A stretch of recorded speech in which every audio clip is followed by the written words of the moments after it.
আসসালামু আলাইকুম everyone, Chowdhury family ব্লগে আরও একবার স্বাগত জানাই সবাইকে। আশা করি সবাই অনেক ভালো আছেন। আল্লাহর রহমতে আমরাও ভালো আছি। কিছুদিন যাবৎ ভারী বৃষ্টিপাত চলছে নোয়াখালী ও ফেনী অঞ্চলগুলোতে। এর জন্য ঠিকমতো ভিডিও আপলোড করতে পারছি না, এর জন্য আন্তরিকভাবে দুঃখিত। আজকের ভিডিওটা সম্পূর্ণ আলাদা।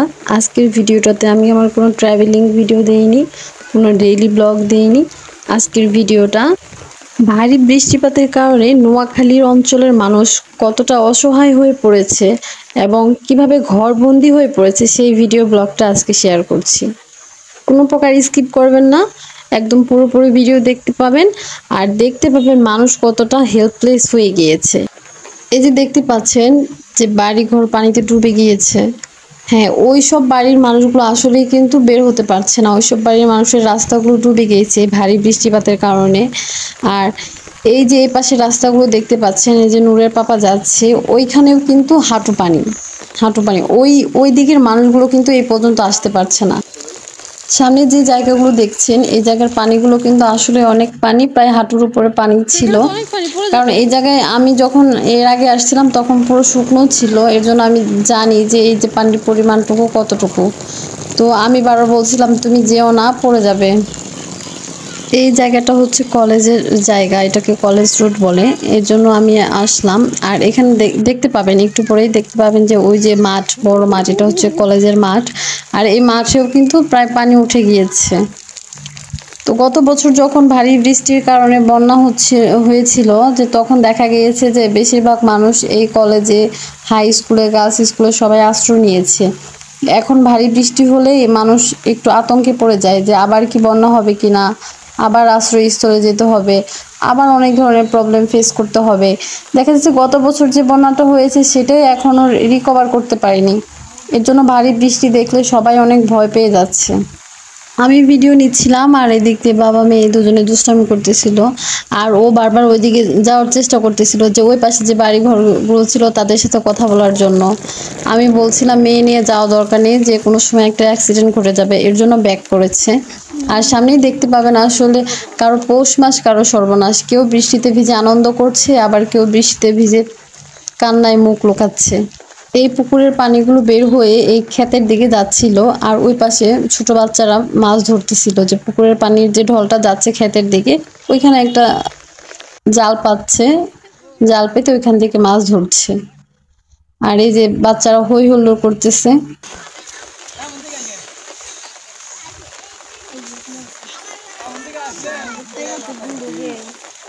মাছ ধরবা, মাছ ধরবা না বাবা?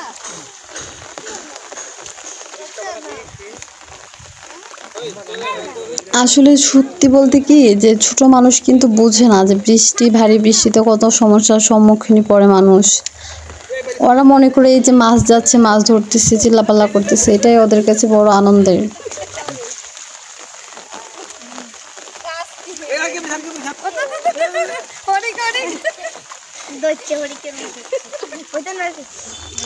যত বৃষ্টি যত কিছুই হোক না কেন, আসলে সবাই সবার মতো করে চলতে হবে, বাঁচতে হবে। আর আমরা মূলত গিয়েছিলাম এর জন্য, যে পরিস্থিতি দেখার জন্য, যে আমাদের বাড়ির আশপাশে ওনাদের কি খবর, এগুলো দেখার জন্য যাচ্ছিলাম। আর এই যে কয়েকটা মাছ দেখছিলাম, যে আসলে ছোট ছোট মাছ ধরেছে। আর নূরের পাপা বলতেছে যে আমি হাতে নেই, তুমি একটা ছবি তোলো। এর মধ্যে আমি ছবি তুলছিলাম। বৃষ্টির পানিতে পুরো জায়গা একদম কানায় কানায় পরিপূর্ণ।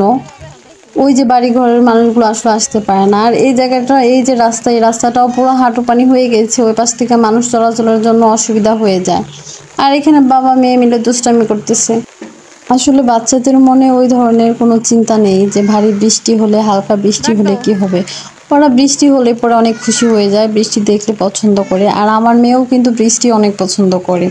দেখা যাচ্ছে বাসায় থাকলে পরেও যদি বৃষ্টি হয়, ও বারান্দা দিয়ে দেখবে আর অনেক আনন্দ করবে। আর এই যে দেখতে পাচ্ছেন পানি একদম বৃষ্টির পানিতে পুরো পরিপূর্ণ হয়ে আছে। রাস্তার এই পাশ আর ওই পাশ, দুই পাশে কিন্তু পুরো লেভেল হয়ে গেছে বৃষ্টির পানিতে। আর এদিক দিয়ে দেখতে পাচ্ছেন যে মাঝে মাঝে দেখবেন যে গোবরেও পদ্ম ফুল ফুটে, এরকম আর কি। জঙ্গলেও এই ফুলটা কিন্তু অনেক সুন্দর। হ্যাঁ, এর জন্য আমি ছিঁড়েছি। আর এই ফুলটা অবশ্যই ভালোবাসার মানুষকে গিফট করব। একটু পরেই দেখতে পাবেন যে কার জন্য এই ফুলটা নিয়েছি। তুমি শুধু আমার জন্য ফুল আনো, আমি আনি না। না, থ্যাংক ইউ বলো মাম্মা। মেইন রাস্তা ওভারটেক করে আমরা এখন রাস্তার ওই পারে আসছি, যে এই পারে পানির পরিমাণের অবস্থা কি। আসলে এই পারেও কিন্তু পানির পরিমাণের অবস্থা মানে খুবই শোচনীয়। কারণ এই যে যে রাস্তাটা দেখতে পাচ্ছেন, এই রাস্তা হচ্ছে মনে হয় যে আর 1 ঘন্টা যদি বৃষ্টি হয় এই রাস্তাটা ডুবে যাবে। সামনেই দেখাচ্ছি, এই যে রাস্তাটা ইটের রাস্তা, এটা ডুবে যাবে। এর পাশে যে অনেকে আছে যে যারা প্রজেক্ট করে, মাছের প্রজেক্ট করে, তাদেরও কিন্তু অনেক লস হয়। গতবারেও যারা প্রজেক্ট করেছিল বন্যার সময়, তারা অনেক অনেক ভেঙে পড়েছিল। কিন্তু এবারও কিন্তু তাই হয়েছে। অনেকে জাল দিয়ে আটকে রাখছে, কিন্তু যখন ভারী বৃষ্টি হয়ে যায়, আরো বেশি বন্যা হয়ে যাবে, তখন এই মাছগুলো আর থাকবে না। আল্লাহর কাছে আসলে দোয়া ছাড়া কোনো পথ নেই, কারণ এটা রক্ষা করার মালিক একমাত্র আল্লাহ তাআলা। আমরা শুধু আল্লাহর কাছে দোয়া চাইতেই পারি।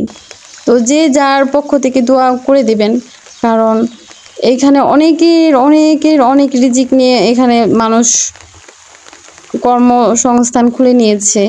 আর তারই মধ্যে মনে করলেন যে যদি কোনো লস হয়, ক্ষতির সম্মুখীনে পড়ে, তখন মানুষের অবস্থা আরও খারাপ হয়ে যায়। ইভেন এরকমও আছে যে যারা মাছ বিক্রি করে চলে বা দেখা যাচ্ছে দিন আনে দিন খায়, এরকম আছে যে তারাও কিন্তু এসব প্রজেক্টের কাজ করে থাকে। তো তখন তাদের দেখা যাচ্ছে যে এই প্রজেক্ট যদি লস হয়ে যায়, তাদের আসলে দিন দুনিয়া কিছুই থাকে না। আমরা যত কিছুই বলি না কেন, যে ক্ষতি ফেস করে শুধুমাত্র সেই জানে যে তার অবস্থাটা কীরকম হয়। দোয়া করবেন। আর ওই পাশে ওই যে স্কুলে পোলাপান ফুটবল খেলতেছিল, সেটাও নিচ্ছিলাম। আর এই পাশটাতে এই তাল গাছটার মধ্যে বাবুই পাখির বাসা বাঁধছে। তো আমাকে দেখাচ্ছিল যে দেখো বাবুই পাখি বাসা বাঁধছে। তো পাখিরও তো বৃষ্টির মধ্যে নিজের জীবনযাপন রক্ষা করতে হবে। যাই হোক, আসলে কথা বলতে বলতে অনেক ইমোশনাল হয়ে গিয়েছিলাম আর কি। কারণ গতবার বন্যা অনেক কাছ থেকে দেখেছি যে আমার শ্বশুরবাড়ির যারা রিলেটিভ ছিল, তারা কিন্তু তাদের বেশিরভাগ মানুষই বন্যার মধ্যে অনেক ক্ষতির সম্মুখীন ফেস করেছে। আর এই যে দেখতে পাচ্ছেন তাল গাছটা, তাল গাছের মধ্যে কিন্তু হাজারো বাবুই পাখি বাসা বেঁধেছে। হ্যাঁ, আমি ভিডিওটা দিয়ে দিয়েছি। আর এর মধ্যে আমি চলে আসছি, এই যে আমাকে রেখে এরা চলে আসছে, নূর এবং নূরের পাপা। আমি বলতেছি তোমরা আমাকে রেখেই চলে আসছো। তো এই যে আমার মেয়ে এখানে লাফালাফি করতেছিল, আর আমি বলতেছিলাম যে যদি জ্বর আসে বেবি, তোমার খবর আছে। তো ও শুনতেছিল না, ও আমাকে ডোন্ট কেয়ার ভাব দেখে পাপার সাথে চলছে। আর এই একটু পরেই দেখতে পাবেন, এই যে দেখেন এখান থেকে আমার মেয়ে বেলুন কিনছিল। আর ওনাকে আমি জিজ্ঞাসা করতেছিলাম যে এই বৃষ্টির মধ্যে কেন বের হয়েছেন। তো তখন উনি বলতেছিল যে এই বৃষ্টির মধ্যে বের হই আর রোদের মধ্যে বের হই, আমি যা বিক্রি করব তা দিয়েই আমার দিন চলবে। তো হাজারো বৃষ্টি হোক, হাজারো রোদের তাপ থাকুক, আমার বের হতেই হবে। কারণ আমার বাচ্চারা আমার আশায় বসে আছে যে বাবা কিছু কিনে বাসায় ফিরবে। বাবার আশায় তার সন্তানরা এখনো বসে আছে, কারণ বাবা ফিরবে, কিছু কিনে বাসায় নেবে, তারপরে তারা খাবে। যাক, আপনারা যে অবস্থায় থাকেন না কেন, বা আমিও যে অবস্থায় থাকি না কেন, আল্লাহর কাছে সবসময় শুকরিয়া করব। কারণ আল্লাহ তাআলা শুকরিয়াকারী বান্দাদের অনেক বেশি পছন্দ করে। যার যে অবস্থান থেকেই সবসময় শুকরিয়া আদায় করবেন। আলহামদুলিল্লাহ, আলহামদুলিল্লাহ, আলহামদুলিল্লাহ, আল্লাহ অনেক ভালো রেখেছে। যাই হোক, আসলে মোরাল কথা হচ্ছে এইটাই যে এই যে ভারী বৃষ্টি হচ্ছে, এই বৃষ্টির কারণে মানুষ প্রচুর প্রবলেম ফেস করতেছে। আর এর জন্যই মূলত আমি বের হয়েছি, এর জন্যই ভিডিওটা নিচ্ছিলাম। আর তাকে দেখে মনে হচ্ছিল যে আসলে মানুষ কতটা অসহায় যখন এরকম বন্যার সম্মুখীন হয়। আর এই বেশিরভাগ দোকানপাটি বন্ধ ছিল, কিন্তু যাদের কোনো উপায় থাকে না, তারাই একমাত্র এরকম ভারী বৃষ্টিতে বের হয় রোজগারের জন্য, ইনকামের জন্য। তো আমার হাজবেন্ডের সাথে লোকটা কথা বলতেছিল যে এবারও যদি বন্যা হয় ভাই আমাদের কি করবেন। তো বলতেছিল যে গতবার বন্যাতে ওরা অনেক অনেক হেল্প করেছে, অনেক ত্রাণ দিয়েছে। তো ইনশাল্লাহ আপনি যোগাযোগ রাখবেন, আপনার ফোন নাম্বারটা দিয়ে যাবেন। আর বাড়ির ঠিকানা বলে দিয়েছে যে বেশি প্রবলেম ফেস করলে বাড়িতে চলে যাবেন, সেই অনুযায়ী আমরা সাহায্য করব। কারণ গতবার বন্যাতেও আপনাদের ভাইয়া অনেক মানে নিজের জীবন বাজি রেখে মনে হয় এরকম পরিমাণ কাজ করেছে। যদি গতবারের ভিডিওগুলো থাকে আমি নেক্সট কোনো একটা ভিডিওতে এগুলো আপলোড করব, দেখতে পাবেন যে কি পরিমাণ কষ্ট করেছিল গতবার বন্যায়। যাক, আল্লাহ যাতে এবার বন্যা না দেয়, আপনারা শুধুমাত্র এইটাই দোয়া করবেন। আপনাদের কাছে এই একটা ভিডিওতে আমার হাইলি রিকোয়েস্ট যে আপনারা শুধুমাত্র দোয়া করবেন যাতে এবার বন্যা না হয়। কারণ বন্যাতে মানুষের প্রচুর ক্ষতি হয়েছে, যে গত বছরের বন্যা এখন পর্যন্ত সেটা রিকভার করতে পারেনি। আর আমরা একটু দূরে হাঁটতে হাঁটতে গিয়েছিলাম একটা চায়ের দোকান দেখতে পেয়েছি। আর এর মধ্যে আমরা দুইজনে 2 কাপ চা নিয়ে নিয়েছি। আর আমার মেয়েটাও আমাদের সাথে চা খাচ্ছিল। আমরা 2 কাপ 3 জনে মিলে শেয়ার করে খাচ্ছিলাম। আর এর মধ্যে পুরি দিয়েও চা খাচ্ছিল, এই যে দেখতে পাবেন। আপনার ভাইয়া আসলে মানুষটা অনেক ভালো, দোয়া করবেন আপনারা সবাই। আর এরই মধ্যে আমরা 3 জনে মিলে গল্প করছিলাম, চা খাচ্ছিলাম, পুরি খাচ্ছিলাম আর বৃষ্টিটা উপভোগ করছিলাম। কিন্তু যত কিছুই বলি না কেন, যত আনন্দই করি না কেন, কিন্তু ভিতর থেকে একটা টেনশন কাজ করছে যে ভারী বৃষ্টি যাতে না হয়, বন্যা যাতে না হয়। হ্যাঁ, ভালো লাগে বৃষ্টি সবাই অনেক পছন্দ করে, সেটা অবশ্যই অল্প সময়ের জন্য। যে বৃষ্টি মানুষের যান চলাচলের জন্য কষ্ট হয়ে যায়, সেই বৃষ্টি আসলে কারোর জন্যই আনন্দের হতে পারে না, আমার মতে আর কি। আপনারা কমেন্টে জানাবেন, অবশ্যই জানাবেন যে কার কার বৃষ্টি পছন্দ, হালকা বৃষ্টি পছন্দ আর কার কার ভারী বৃষ্টি পছন্দ। আর এই যে দেখতে পাচ্ছেন তাল গাছ, কোন দূরে তাল গাছ দাঁড়িয়ে আছে। হ্যাঁ, এখান থেকে আমি ভিডিও নিচ্ছি আর ফটোও নিচ্ছি। আর এই যে চা খাচ্ছি। আপনারা আমার মতো কে কে চা পছন্দ করেন আর কে কে ছোটোখাটো টি স্টলগুলোতে গিয়েও অনায়াসে চা খেতে পারেন, জানাবেন আমাকে কমেন্ট বক্সে।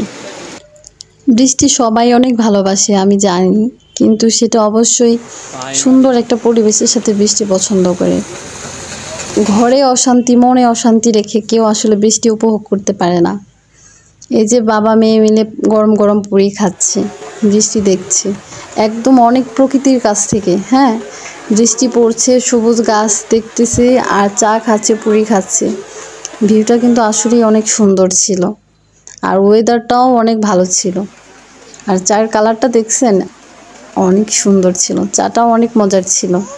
আর এদিক দিয়ে আমরা চা খাচ্ছিলাম, গল্প করছিলাম।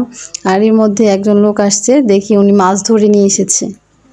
কি মাছ, অনেকগুলো মাছ ধরেছে। এর জন্য আমার ভালোই লাগছে মাছগুলো দেখতে। এই মাছগুলো আসলে অনেক মজার হয়ে থাকে। আর দোকানের পাশেই ছিল এই যে একটা পেয়ারা গাছ। আর কচু পাতায় পানি থাকে না, এটা তো সবাই জানে, এর জন্য আমি দেখালাম কচু পাতায় কিন্তু পানি থাকে। দেখছেন আমার ভিডিওতে, দেখছেন কচু পাতায় কিন্তু পানি আছে। আর যে আমরা অবশেষে বাসায় ব্যাক করেছি।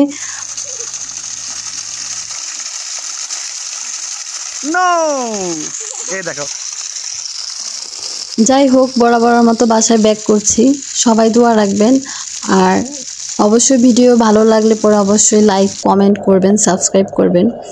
আর যদি কাজটি অলরেডি করে থাকেন অসংখ্য ধন্যবাদ। আসসালামু আলাইকুম, আল্লাহ হাফেজ।